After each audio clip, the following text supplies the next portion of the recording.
Dipping method কখন? যখন আমার সিগনিফিকেন্ট অ্যাসাইটিস থাকবে, আমি এই মেথডগুলোতে কোনো মেথডে পাচ্ছি না, তখন I will go for dipping. Dipping মেথডটা কিছুই না। ডিপিং মেথডে আমরা এরকম করে ডমিনেন্ট হ্যান্ডটাকে তলায় রাখবো। ডমিনেন্ট হ্যান্ড, আমার রাইট হ্যান্ড ডমিনেন্ট হ্যান্ড, সেটা তলায় রাখবো। Non dominant hand will lie over it. And the movement, there will be two sharp movements. One, two. The movement will come from the MCB joints. কোনটা থেকে movement হবে?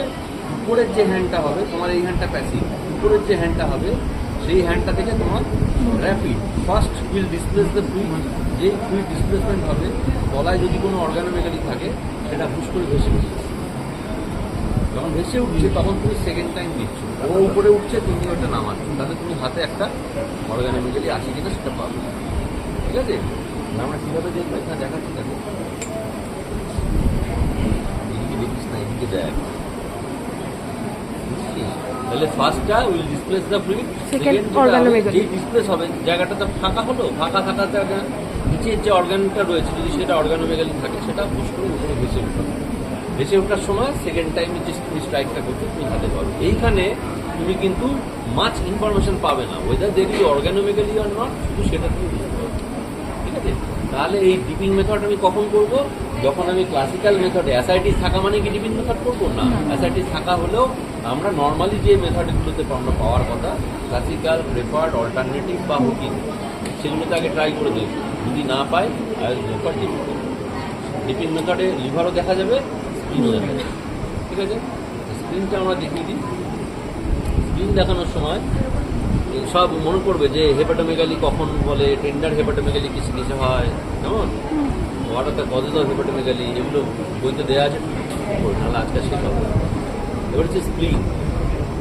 লিভারটা যেমন ডায়াফ্রামের তলায় আছে right তোমার সাবকস্টাল রিজিয়ানে, স্প্লিনটা লেফট সাবকস্টাল রিজিয়ানে আছে এবং স্প্লিনের স্প্লেনিক বেডে রয়েছে। What is the splenic bed? 9, 10, 11 rib যেটা রয়েছে সেটা হচ্ছে স্প্লেনিক বেড। এবং 9, 10, 11, 10, 11 তো পিছন দিকে আছে, সামনের দিকে নেই। সো স্প্লিন ইজ আর বেসিক্যালি আ পোস্টেরিয়র অর্গান। যদিও এটা intraperitoneal, but it is a posterior organ, পিছন দিকে হেলে পড়ে আছে।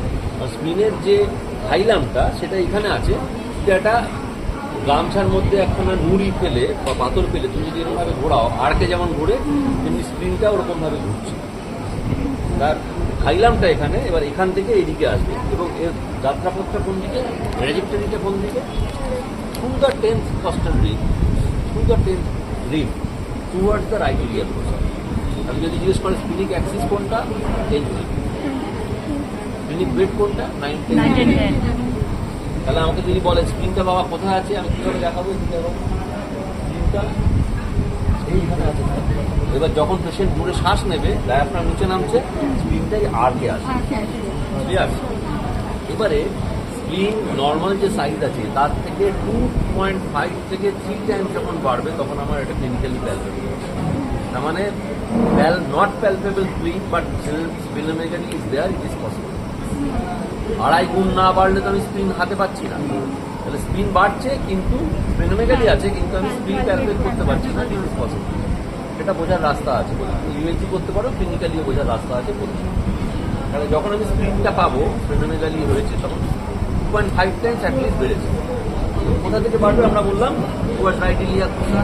তাহলে আমি যখন প্যালপেট করা শুরু করবো I will start from right iliac ফোসা এবং টিপ অফ ফিঙ্গার আমার এখানে থাকবে। বড় করে শ্বাস নিতে বলতে হবে, যেদিকে আসছে সেই সময় আবার ইনওয়ার্ডস অ্যান্ড আপওয়ার্ডস, একই জিনিস মুভমেন্টটা হবে ইনওয়ার্ডস অ্যান্ড আপওয়ার্ডস। কেমন? কিন্তু এটা একটা ট্রিক আছে। ট্রিকটা কি? আমি যখন লিভার দেখলাম আমার বাঁ হাতে কোনো ফাংশন নেই, স্প্লিন দেখার সময় বাঁ হাতের ফাংশন কেন? লোয়ার যে রিপ পেজটা, সেই রিপ পেজটার একটা মুভমেন্ট আছে, যেটা আমরা বলি প্লাকেট মুভমেন্ট। তাহলে এটা ল্যাটারালিও বাড়বে। স্প্লিন যেহেতু পোস্টেরিয়র অর্গান, যদি ল্যাটারালি বাড়ে ওটা সামনের দিকে আসবে না, বড় জায়গা পেয়ে যাচ্ছে। তাহলে ওর ল্যাটারাল মুভমেন্টটাকে আমাকে আটকাতে হবে। তাহলে I will put my finger over the lower rib পেজ। কেন? To split the bucket type of movement of the lower rib. Split করতে দিচ্ছি না। আর স্প্লিট সামহাট ইনওয়ার্ডস।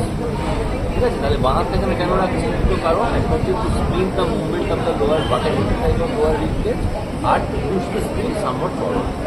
ঠিক আছে? এবার আমি বড় করে শ্বাস নিয়ে ছাড়ে, বড় শ্বাস নিয়ে ছাড়ে, বড় শ্বাস নিয়ে শ্বাস, বড় শ্বাস, বড় শ্বাস, বড় শ্বাস, বড় শ্বাস, বড় শ্বাস, বড় শ্বাস। আমি এখানে পেলাম না, তখন আমি কি করব? আমি লেফট ইলিয়াক প্রসাদ থেকে প্যালপেট করা শুরু করব। স্প্লিন প্রেফারেন্সিয়ালি ইয়াং অ্যাডাল্টস এবং ব্ল্যাকস, প্রেগনেন্ট ওমেন, এদের ক্ষেত্রে এদিকে বাড়বে। তাহলে আমি এখান দিয়ে দেখা শুরু করি, পেলাম না, তখন আমি ask the patient to turn towards this right side, ডান দিকে ঘুরে যান। যখন পেশেন্ট ঘোরার চেষ্টা করছে, দেখো এখানে মাঝখানটা উঁচু হয়ে যাচ্ছে, তাই না? এটাকে কি বলে? Divarication of rectum.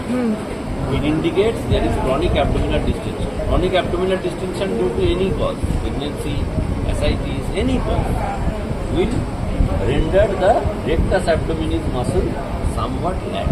এই ল্যাক্স হয়ে যাবে যখন কন্ট্রাকশন হওয়ার কথা, স্ট্র্যাপ মাসল ওটা সরে যাবে, সরে দিয়ে মাঝখানে লিনিয়ালটা ফোট হয়ে যাবে। That is divarication of rectum. আবার এখানে হাত দিলাম, বড় করে শ্বাস নিতে বললাম, বড় শ্বাস, বড় শ্বাস, এভাবে পেলাম না। Now I will go for booking method. বড় শ্বাস, বড় শ্বাস, পেলাম না, তখন আমি বলবো ইট ইজ নট প্যালপেবল। এবার আমি এখানে একটা কিছু পেলাম, এটা স্প্লিন না অন্য কোনো অর্গান, কিডনি, লেফট কিডনি হতে পারে। কী করে বুঝবো যে ক্লিনিক্যালি বেড সাইডে যে হ্যাঁ এটা স্প্লিন? স্প্লিন anterior intraperitoneal organ. Kidney is the retroperitoneal organ. It is plastered to the posterior abdominal wall by the parenchymal organ.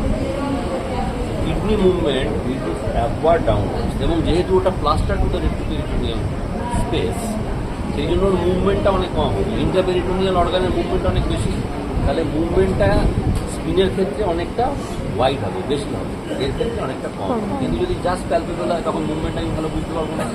তখন আমি কি দেখবো? যেহেতু এটা অ্যান্টেরিয়রলি আছে, there will be no space between the palpating finger and the rib. তুমি মাছটা যেটা পেয়েছো তার এবং রিবকেজের মাঝখানে তোমার ফিঙ্গার ইনসাইনুয়েট করতে পারবে না।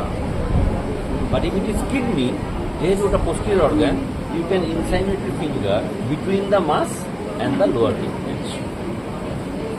এবারে তুমি যে মাছটা পেলে তার একখানা নচ পেয়েছো, স্পেনিক নচ অ্যান্টেরিয়র বর্ডারে থাকে।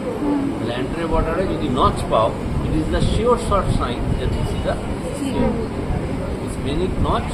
আমি অন্য কোথাও পাবো না। এক কটা স্প্লিন থাকে আমাদের? একটা স্প্লিন, কিন্তু স্পেনিক নচ 1 2 3 হতে পারে, ঠিক আছে? তাহলে আমরা কী কী বললাম, কী করে বুঝবো? স্প্লিন আর লিভারের মধ্যে আরও অনেক কিছু আছে, প্যালোটেবিলিটি, বাইম্যানুয়াল প্যালপেবিলিটি। কিন্তু যে কোনো বড় মাস হলে সেটা বাইম্যানুয়ালি প্যালপেবল হবে। বাইম্যানুয়াল প্যালপেবল মানে পিছন থেকে হাত দিয়েছি, সামনে থেকে হাত দিয়েছি, দু হাতেই পাচ্ছি, বাইম্যানুয়ালি প্যালপেবল।